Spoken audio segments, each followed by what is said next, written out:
Real quick, let's give it up for John. And I just want to take a moment. Oriana read so beautifully. Agnes read so beautifully. Let's give it up, come on, for student readers, alumni readers. Thank you so much. It's pretty great that you get to play hooky from school to do this. Nice job. Okay, so I'm just going to tell you a little bit. You have my memoir in front of you, so I don't need to tell you anything about that. If you want to know about that, you can read the book. But what I wanted to talk about today was what a wonderful homecoming this is for me. I was born and raised in Boston, first on Tremont Street in the South End, different neighborhood in the 80s. And then I lived on Mass Ave at a place called John Larry House. And John Larry House, and it was so moving, Agnes, I couldn't believe when you said Haley House. It just hit me, because that's where I was raised. I was raised within the Catholic worker. My family was low income and unhoused, and the Catholic worker gave them the support that they needed to get back up on their feet. So it's always really, really lovely for me to come back to Boston. But it's a double homecoming because I'm also such a big fan of 826, but we'll get to that in just a second. I want to start today like everyone did, which is just talking about the importance of stories. Stories are a way to communicate, to share, to empathize. And from a very early age, I was taught the power of a story. And that's something I'm very, very grateful for. My parents didn't have much, but they gave me a love of literature. They gave me a love of stories. And when I was hanging out at Haley House, I was surrounded by people, some of which I'm sure were annoyed by the kid running around asking them so many questions, but most of which were very, very willing to share their stories with me. And I think that's initially where my interest in other humans and how they live began. My parents' love of books, of course, translated to me. I spent so much time at the Boston Public Library. I used to pretend the statues out front were my mom's. For the record, my mom was very present. I don't know how that made her feel. But I was always reading. But I did not know that the job of author was one that was possible. At the time, we did not yet have in 826 Boston. From Boston, we actually move out to rural Massachusetts. That's why I'm in a chore coat. I apologize. I would have dressed up if I knew how fancy this was. The joke that I like to make is, people are like, you lived in Western Mass. I'm like, well, not so much, more of a North Central. And they say, where? And I'm like, well, you know how if you go far enough west to Massachusetts, it gets really beautiful? They say, yeah. I say, so before there. But I really say that in jest, because I grew up, I landed in a town called Athol, Massachusetts. That's why this book is called Dirtbag, Massachusetts, because you can't call a book Asshole, Massachusetts. Anyways.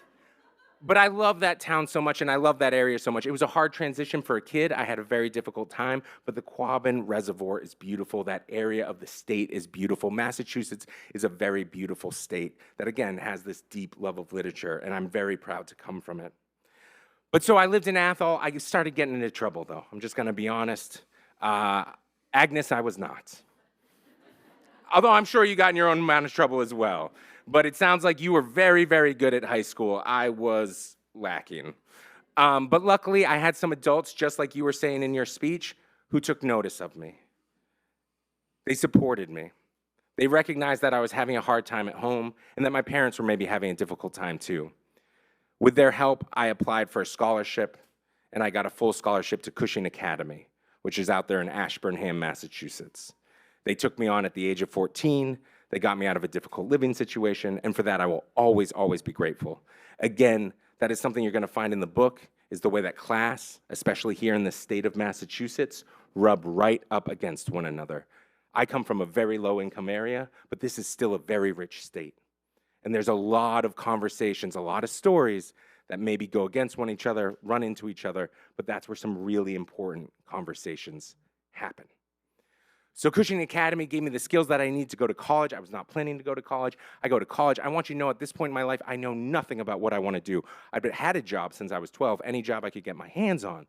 but I had no idea what I wanted to do with my life. All I knew was that I really loved books.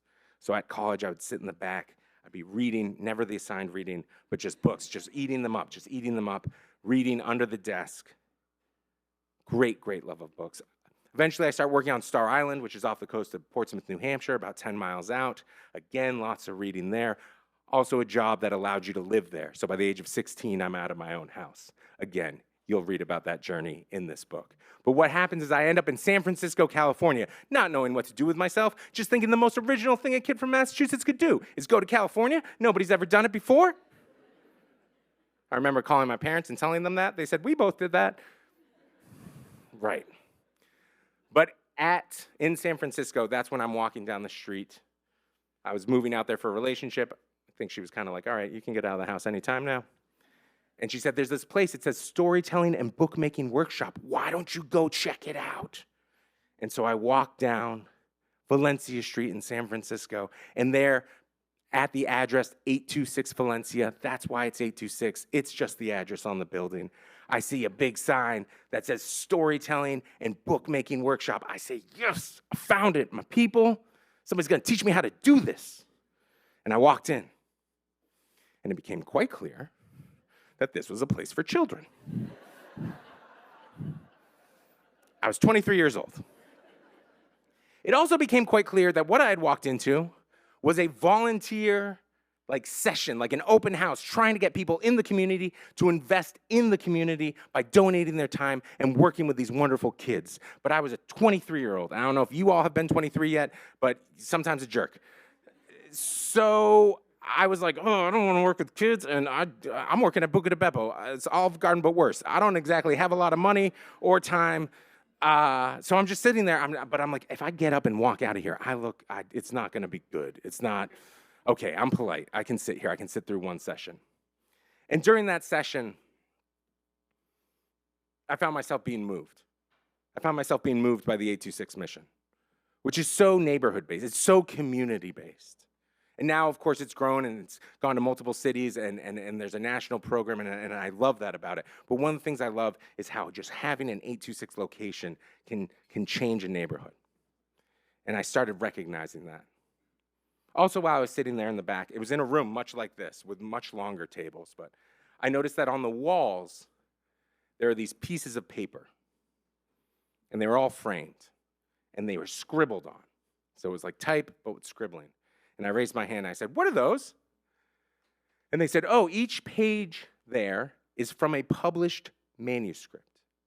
Each page is from a manuscript that went on to become a book, but we show them to the kids so that they recognize that while writing is an independent art form, the more that you talk to friends, family, loved ones, editors, teachers, volunteers here at the program, the better you will be able to communicate your stories. Up until that moment, I thought writing was, I thought writing was something that happened in ivory towers.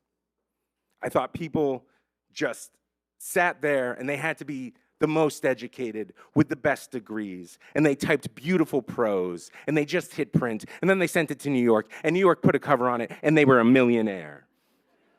None of that, it turned out to be true, but that's another story. Up until that moment, I really thought it was so independent. It was in that moment that I recognized two things. One, if you find community, you can become a better writer. Two, you can treat it like craft. The same way my buddy Corey Monfrida out in Wendell used to work on his truck.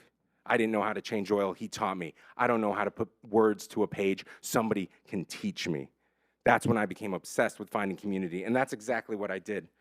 Through 826 Valencia, I found other like-minded writers, readers, people I cared about. I got to work with these astonishingly talented kids and watch them grow as writers, but at the same time, I got to take notes. I got to figure out how to put a story together. I got to meet with volunteers after we volunteered. Oh, let's start a writing program. Oh, hey, give me your short story. Give me your essay. Let's look at things. We started a website. It was called The Rumpus. It was an online culture magazine. I got to work with Cheryl Strayed, Roxanne Gay, Saeed Jones, incredible people, not just from the San Francisco area, but from across the country. The internet was happening, and all of a sudden we were getting to meet like-minded people across the country. it was all built around stories, and it was all so important. And it's what gave me the faith to try and become a writer, not at a young age, but around the age of 23. From there, I met Wendy McNaughton. We did 2 books about tattoos together. She also illustrated Salt, Fat, Acid, Heat, which is that's the one. Our books were about tattoos. And after 10 years in San Francisco, I had 2 books under my belt. Dirtbag, Massachusetts was just starting to be something that maybe I thought I could do. And that's when I moved to New York City. I'm sorry, tough crowd. But you should know that my brother lives in Portsmouth, New Hampshire, and the reason I was coming back was because he had a kid, and I already knew I was going to be the weird uncle. And I didn't want to be the weird uncle that was 3,000 miles away. And I love Portsmouth, New Hampshire, but my brother told me it was not big enough for both of us. So I go to New York City, and that is where an incredible thing happens. My backyard, not talking down the block, not talking in the neighborhood, I'm talking my backyard touched another man's backyard, and he was drinking rosé in his backyard, and I was drinking rosé in my backyard. And we got to talking, and we got to chatting. And slowly it dawned on me that this man was John Sheska, who wrote The Stinky. Go ahead, give it up for John Sheska. He's the man. Also, fun fact, was on the board of 826 National, just to bring it back. But John Sheska, if you're not familiar, wrote these he still writes incredible books, but he wrote these incredible books, especially in the 90s, that were called The Stinky Cheese Man and Other Fairly Stupid Tales. Also, The True Story of the Three Little Pigs. Anyways, incredible books if you don't know them. I had this idea for a kid's book about tattoos, because I'd written these tattoo books. And I just knew. I was like, this is the guy. It's happening again, just like with 826. This is going to be the person that can guide me and teach me how to do what I want to do. But you can't just weird out John Sheska. So I waited. We hung out 15 times. Hung out 20 times. One time he missed a flight and I kept his wife company and we ate too much charcuterie and drank too much white wine, but had a blast. I was like, I feel like I'm starting to become part of the family. Maybe I can bring it up. And that's when I pitched him. Tattoo book for kids. And he said, Isaac, that is not a children's book. And I was crushed. And I was like, oh, I overstepped. I did it again. This friendship's over. Oh, no. But instead, what he said was, if you want to come over every other Friday for the rest of the summer, I'll teach you how to take that very bad adult idea that you have and turn it into something a kid might actually be interested in. So if you'll give me a minute, it's very quick, because shortness is concise and important. I would love to read you How to Be a Pirate. Would that be all right? Thank you. So this is called How to Be a Pirate. This is the culmination of me and John's work. It is illustrated by an incredible woman, Bridget Berriger. She illustrated Uni the Unicorn, for those of you that are parents and have probably had to read that too many times. Again, this is short because that was something that John really implemented in me, and also because I watched as my brother, whenever his kids had a favorite book, if it was too long, he would hide it behind the couch. And so yeah, you can just flip with me. You're on it. You're so on it. You can't be a pirate. How to be a pirate. Cece was mad. Who were those boys to say she couldn't be a pirate? They had probably never even been on a boat. But Cece knew somebody who had. Grandpa? In here, Cece. What's it like to be a pirate?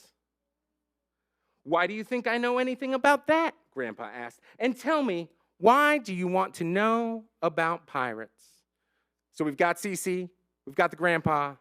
Let's also keep our eye on the dog, okay? Cece took a deep breath. I'm sorry, I'm going into like elementary school style here, so let's all just take a deep breath. Because, she said, the boys are pretending to be pirates, and I wanted to play too. I even brought my sword. But they said, you can't be a pirate. And what if they're right? I don't know how to be one. But maybe you do, because of your ship. I know pirates have tattoos, so I was thinking, maybe you know all about them. Can you teach me? So, You want to know about pirates, eh? Asked Grandpa. Well, I guess the first thing a pirate needs to be is brave. A pirate seeks out adventure and isn't afraid of the obstacles ahead. How's Cece doing? How's Grandpa doing? How's the dog doing? What else? Asked Cece.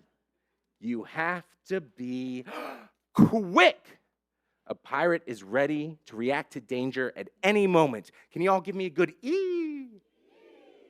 Nicely done. You should know that I was reading this once to a group of kids in New Orleans, and before I turned that page, it was, you have to be, and somebody said, ferocious. And I was like, where were you like 6 months ago, kid? They're good. They're good. Another one, Cece asked. It isn't all about danger, though, whispered Grandpa. A pirate knows how to have fun. Give me a yippee. Nice job. More, yelled Cece.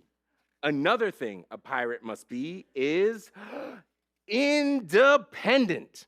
Having a good crew is important, but at the end of the day, a pirate must face her problems on her own. Give me a wee.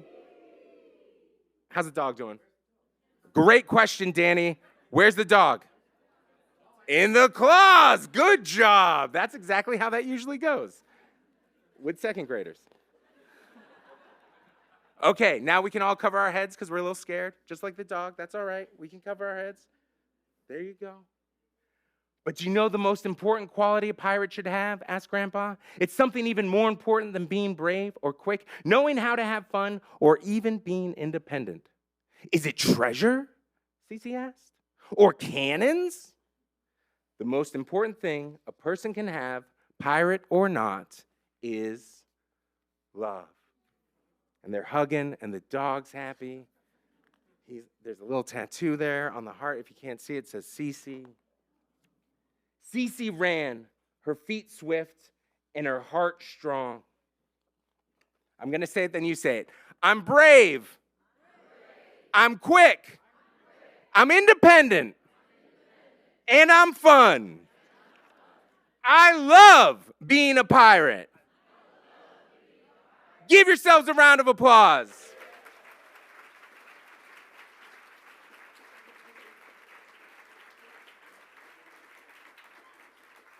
So we're wrapping things up very quickly, but I just want you to know one thing. Obviously, 826 Valencia, much like all 826s, has a front shop. There was a pirate supply store. I worked there for many, many years.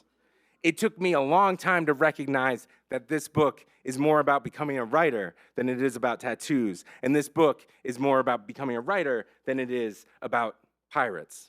But what it is at its core, and it's the thing that I want you all to take home with you today, this morning, and especially, I get it, it's trying times, but as you dig deep into your pockets today, because you're not just giving to 826 Boston, you're not just giving to these programs and satellite things that are in the schools, you're not just giving to help out volunteer coordinators so that they can link the right kid with the right volunteer that's gonna inspire them. You are investing in your community. These are the children. These are the people that if they do well, this city will do well. If they do well, this city will thrive. And so please just remember that 826 is a conduit to take your money and influence the culture. And that is so, so important. Because what is the core of this book? If you look at the beginning, it's very, very bland. These colors are very, very dim. But as you move through the book, the colors get brighter and brighter and brighter until the end. There's the beginning, there's the end. And that's because what this book is really about is the more time we spend with people we love, telling stories, communicating with one another, the better off we all will be and the brighter your day will be. So please give that gift to a child. Thank you so much for having me.